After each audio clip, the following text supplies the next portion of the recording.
আজ আমাদের দীপাবলির সন্ধ্যার প্রস্তুতি চলছে। এটা দয়া কলা গাছ, অনেকে বিচি কলা জানে, কে কী নামে জানে জানি না।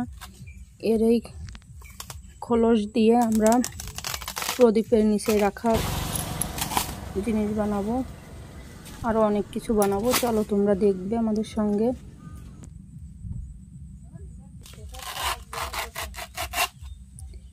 আমার বাবার বাড়ি এই নিয়মটাই চলে আসছে, ছোটবেলা থেকে দেখছি যশোর জেলায়। তোমাদের কার কার এলাকায় এই নিয়মগুলো পালন করা হয় কমেন্ট বক্সে জানাবে।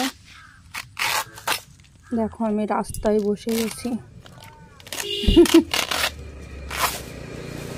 এভাবে কেটে নৌকা বানাবো প্রথমে, কিন্তু নৌকা বানানোর জিনিস সব এখানে নাই। আমরা বাড়ি থেকে অনেক দূরে এসেছি, রাস্তার পাশে এসে কাটছি, তাই রেখে দিলাম। বাড়িতে যে নৌকাটা বানাবো তোমরা দেখতে পারবে নিশ্চয়ই লাস্টে। না ভিডিও করতেছে না, তাই কিনা আমি বসা খারাপ হলে খারাপ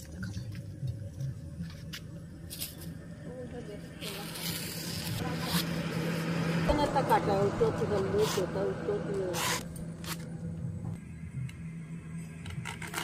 এরম তো বসাইছি।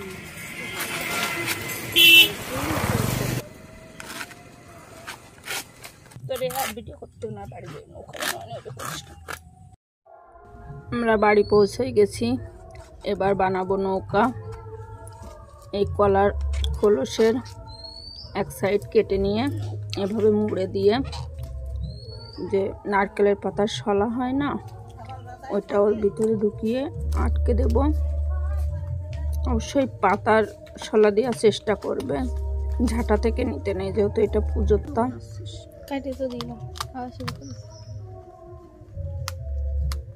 সাবধানে করতে হবে। অন্য সাইড ঠিক একইভাবে আটকে দিলাম।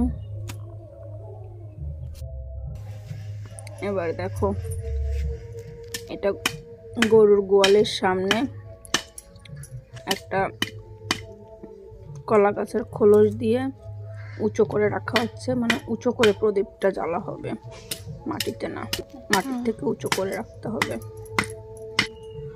আর সামনে একটা তুলসী চারাও দিয়ে দিয়েছি।